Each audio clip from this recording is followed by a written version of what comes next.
Welcome to episode 1 of the rivalry of Sidney Crosby and Alex Ovechkin. In order for you to understand why their rivalry was so important, you have to understand the state of the NHL when both of them were drafted. In 2004, for the first time in history, a professional sports league lost an entire season due to lockout. There was only one other time in history when the Stanley Cup would not be awarded, and that was in 1919 due to the Spanish influenza epidemic. But now, in 2005, there would be no Stanley Cup. This lockout spanned 310 days. In the 2002-2003 season, the NHL lost $273 million.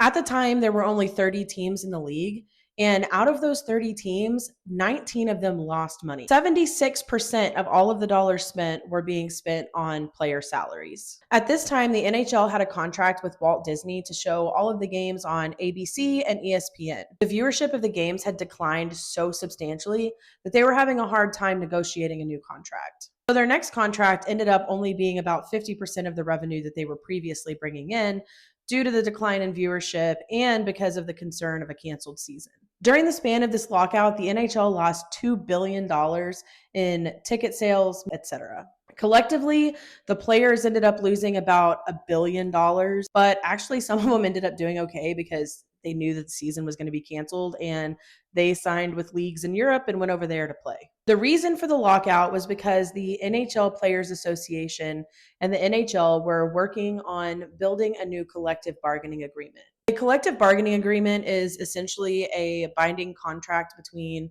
a labor union and an employer.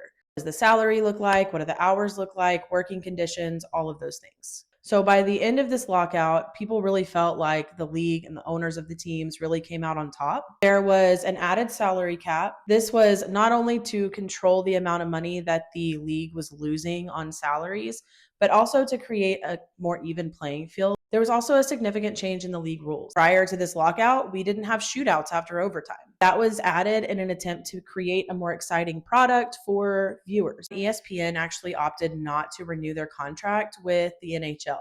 The NHL ended up having to go with a different network, the OLN, which wasn't going to help viewership because it was available in 25 million fewer homes. All in all, the league was hemorrhaging money and they were having a hard time creating an exciting product for viewers to want to watch. And part of that is the fact that we were between eras. But then enter the era of Sidney Crosby and Alex Ovechkin. Come back tomorrow to hear more about the rivalry between Sidney Crosby, Alex Ovechkin, and how they saved the NHL.